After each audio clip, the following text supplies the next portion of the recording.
마가복음은 이제 사복음서 중에서 가장 짧은 성경입니다. 저자는 이제 마가라고 불리는 요한 이렇게 되어 있고요. 그리고 요한 이 마가의 가족은 그 사도행전에서도 보고 초대 예루살렘 교회에서 보면 굉장히 두드러진 역할을 하고 있습니다. 그래서 바나바와는 이 사촌지간인데 바울과 함께 1차 전도 여행을 떠났다가 중간에 포기합니다.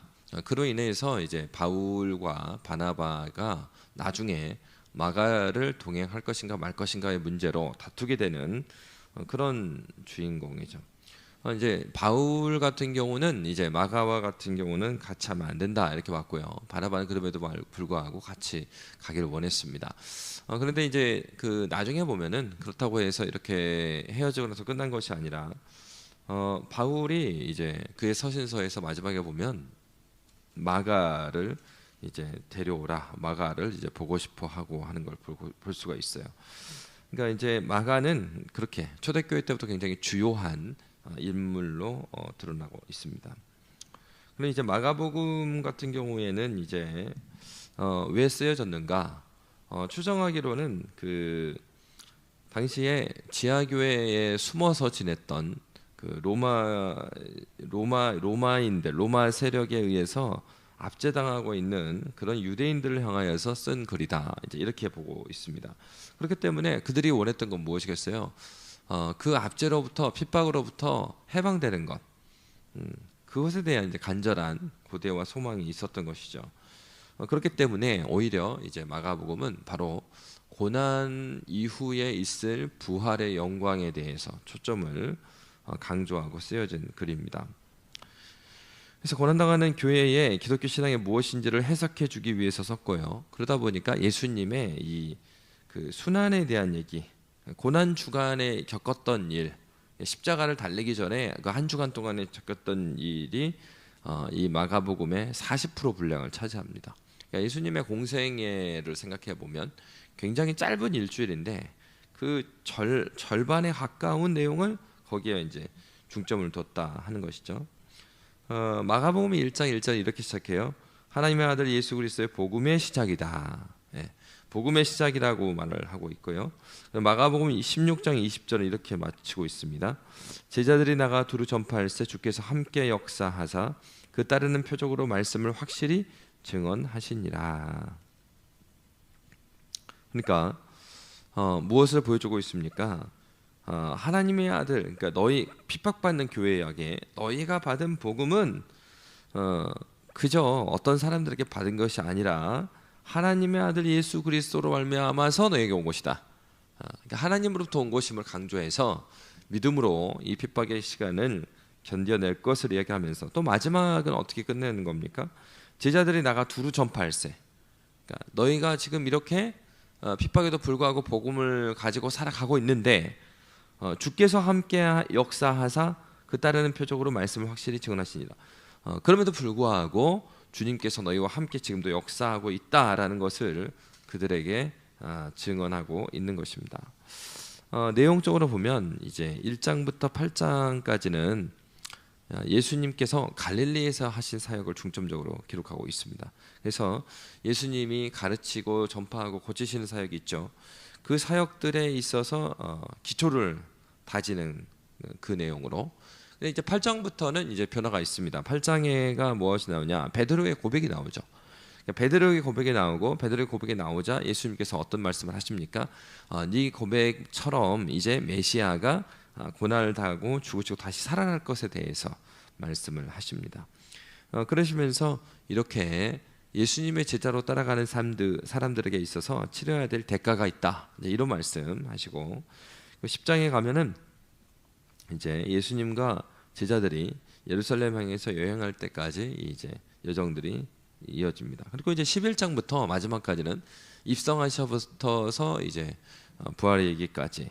그래서 11장에 보면은 이제 예루살렘 입성이 나오면서 그 사람들이 호산나 호산나 다윗의 왕으로 후손으로 오신 이시여 이렇게 외치는 소리 그렇게 나오고 11장부터 13장은 이제 예루살렘에 올라가셔서 생애 마지막으로 전파하셨던 예수님의 가르침을 담고 있습니다.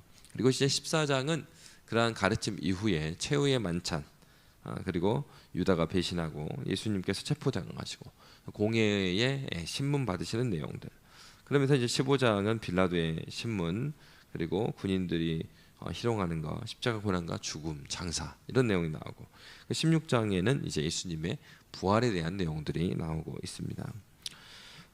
이제 마가복음에서 살펴봐야 될 것은 예수님과 이제 다른 사람들인데, 예수님이 복음을 증거하실 때, 예수님이 당신 누구신지를 증거하실 때 사람들의 반응이 어떠했냐 하는 것입니다.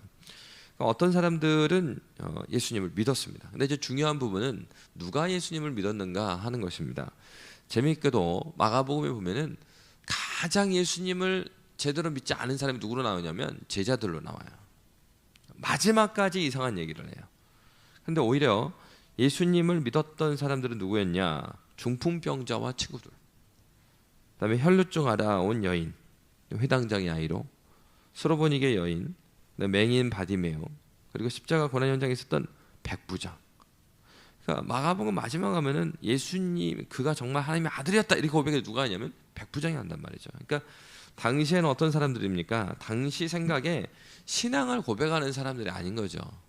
신앙을 고백하지 않은 사람들, 당시 다시 말하면은 그 사회의 비주류의 사람들에 대해서 그 사람들이 먼저 예수를 믿었다 이렇게 이제 표현합니다. 그러니까 오히려 그 당시에 예수님께 가까이 있고 예수님을 더 확실히 믿을 것 같은 사람들, 누구죠? 제자들입니다.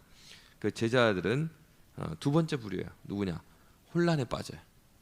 믿는 것 같다가도 안 믿고, 오히려 제자들이 더디게 믿었습니다. 그 수도 없이 많이 나옵니다. 뭐 씨 뿌리는 비유를 말했을 때 예수님이 그러잖아요. 너희가 이 비유를 알지 못할진데 어떻게 모든 비유를 알겠느냐? 무슨 말입니까? 예수님께서 비유를 가르치는 것들이 많이 있었는데 야, 너희 이거를 못 깨달으면 다른 걸 어떻게 알겠냐? 왜요? 믿음에 대한 얘기를 한 건데. 그러니까 씨 뿌리는 자의 비유에 대해서 이해하지 못하는 것에 대해서 설명해 달라고 할 때 예수님이 그렇게 말씀하신 것이고, 또 호수에 폭풍우가 일어가고 잠잠하게 하는 능력을 보고 이제 예수님이 그렇게 말하죠. 그들에게 어찌하여 이렇게 무서워하느냐? 너희가 어찌 믿음이 없느냐? 이렇게 말씀하시죠. 또 이제 5천 명을 먹이신 오병이어 사건, 거기서도 예수님께서 명하신 것을 이들이 이해하지 못합니다. 그리고 이제 풍랑에서는 제자들이 그가 바위 따위로 걸어오심을 보고 유령인가 하여 소리 지르니 그들이 다 예수를 보고 놀랍니다. 이에 예수께서 곧 그들에게 말씀하여 이르시되 안심하라, 내니 두려워하지 말라. 계속해서 제자들이 예수님을 믿지 못하는 것들을 계속 보여줘요. 그러니까 제자들은 이러한 혼란이 계속되었습니다. 뭐 심지어는 그 마을 밖에서 눈을 보지 못하는 사람을 예수님이 고쳐주시는데 침을 뱉어가지고 눈에 손을 대면서 이제 고쳐주시잖아요. 그러면서 사람들이 보이나이다, 나무 같은 것들 걸어가는 것을 보나이다, 이런 말씀들이 나오는데, 이제 이런 말씀들은 뭘 보여줍니까? 당시에 정말로 눈을 보지 못하는 사람이 있는데 진짜 보지 못한 사람은 누구냐면 이 제자들인 거예요. 제자들은 바로 예수님 옆에 있는데도 그들의 시력도 온전하죠, 건강하죠. 그런데도 불구하고 그들은 예수님이 누구인지를 못 깨닫습니다. 그게 사실은 이제 어떤 면에서는 예수님의 부활 이후에 성령 하나님께서 그것이 무엇을 의미하는지 깨닫게 하셨으니까 깨달았지만은 오늘날 또 우리가 그 복음을 이미 받아들였고 많이 알고 있는 상황에서는 이것을 왜 못 믿을까 이렇게 말할 수 있지만, 이제 당시를 생각하면 지금도 예수님 만나지 못한 사람들은 어떻게 죽은 사람이 다시 살아남냐? 그것은 이제 그 추종자들이 꾸며낸 얘기일 뿐이다. 막 이렇게 말을 할 수밖에 없죠. 왜? 자기 이성적으로 자기 생각으로는 이해할 수 없는 개념이니까. 그러니까 어떤 면에서는 제자들도 그런 면이 있었겠죠.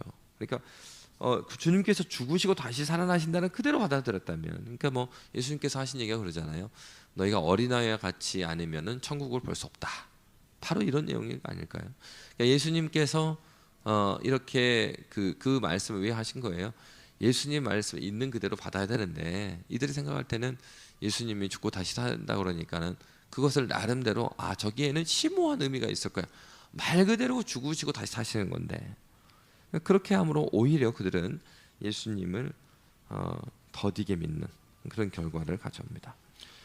그리고 이제 마가복음에 동일하게 나오는 그룹은 누굴까요? 예수님을 믿는 사람, 또 더디 믿는 사람, 또 누가 있어요? 예수님을 아예 배반하고 믿지 않는 사람들이 나오고 있습니다. 그러면 예수님의 가르침의 핵심 뭐였냐? 예수님은 마가복음에서 보면은 인자라는 단어를 많이 썼습니다. 인자라는 단어는 여러 가지 의미를 가졌어요. 그래서 그 인자라고 쓸 때는 그냥 평범한 남자다 이럴 때도 쓰는 단어예요. 그리고 예수님께서는 계속해서 자기 자신을 가리켜 말씀하십니다. 그러니까 이제 예수님께서는 사람으로 오신 예수님, 참 사람으로 오신 예수님으로 자기를 소개해요. 인자, 사람의 아들 이런 뜻이잖아요. 그러니까 사람의 아들로 오신 예수님을 소개하고요, 참된 인간으로 소개하고 있어요. 구약 성경의 전반부를 보면 이 인자라는 단어는 구약 성경에서 앞에 부분에서는 하나님과 사람의 그 구분을 하기 위해서 인자라는 표현을 썼어요. 근데 이제 인자라는 이 말이 또 인간 이상의 존재, 하나님 같은 존재를 의미할 때도 써요. 이제 그 구약성경 후반부로 오거나 또 이제 시편의 말씀들을 보면 예수님께서도 이제 시편 말씀 많이 인용하시는데 시편 110편 1절을 이제 마태복음 22장에서 보면 인용을 하시죠.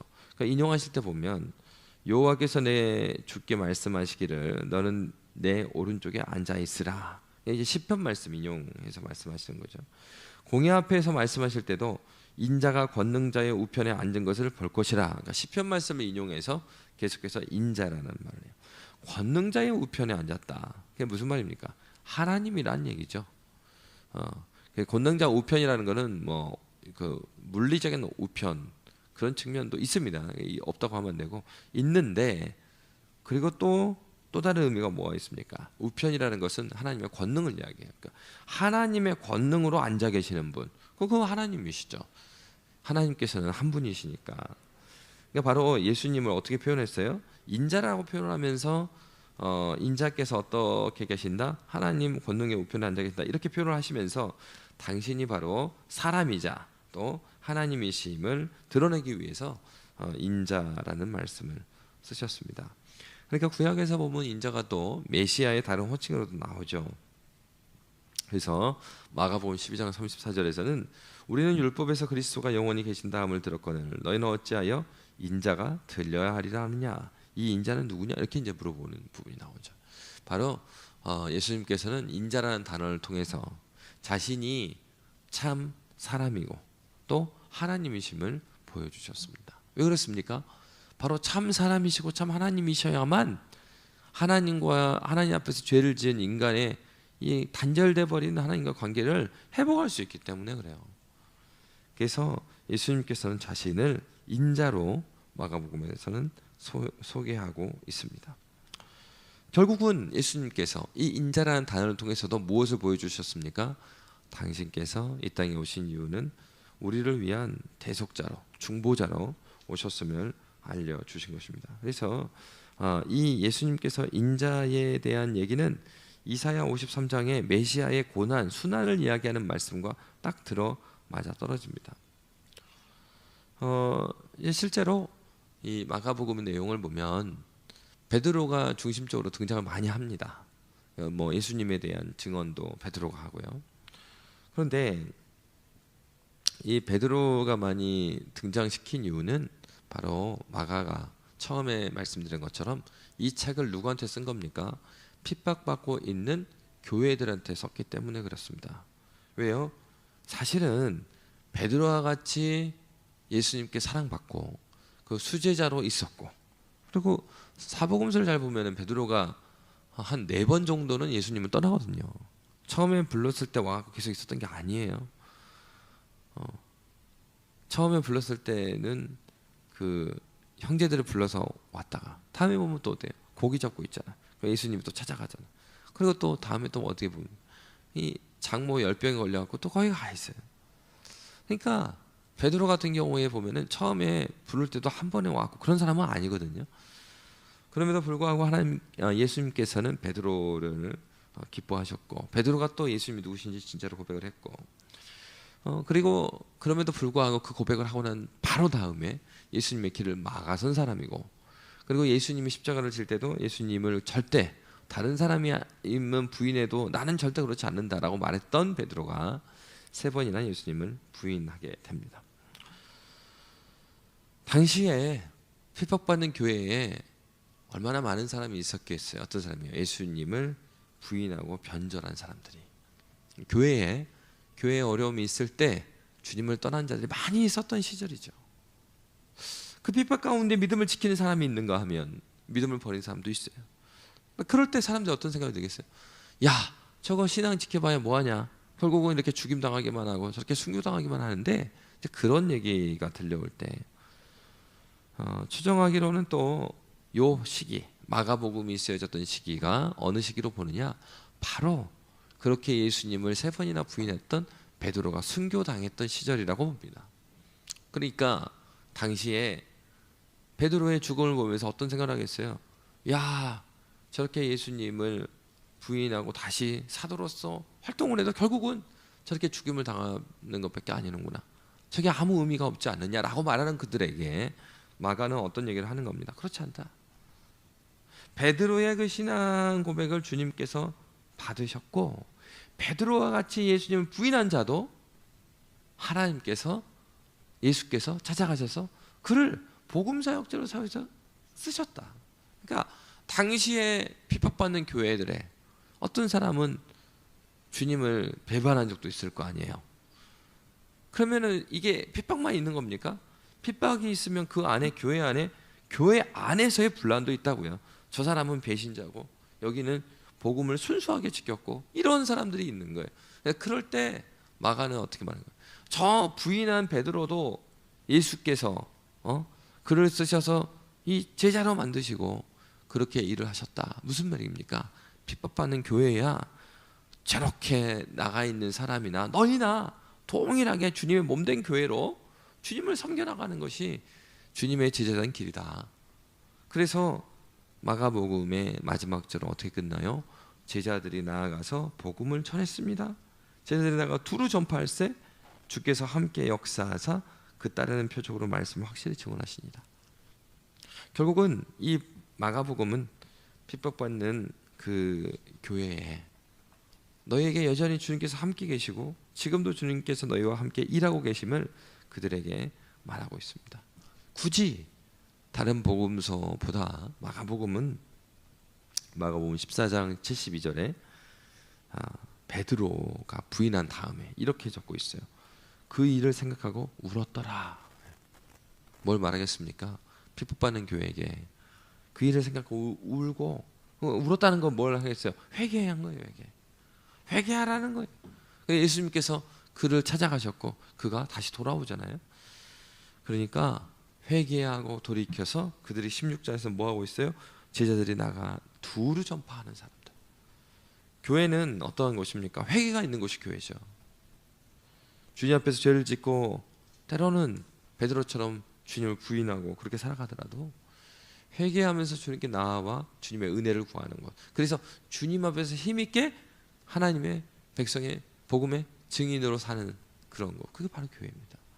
그래서 저와 여러분이 그러한 복음 증거의 삶을 살아가시기를 주의 이름으로 빕니다. 기도하겠습니다. 살아계신 하나님 아버지,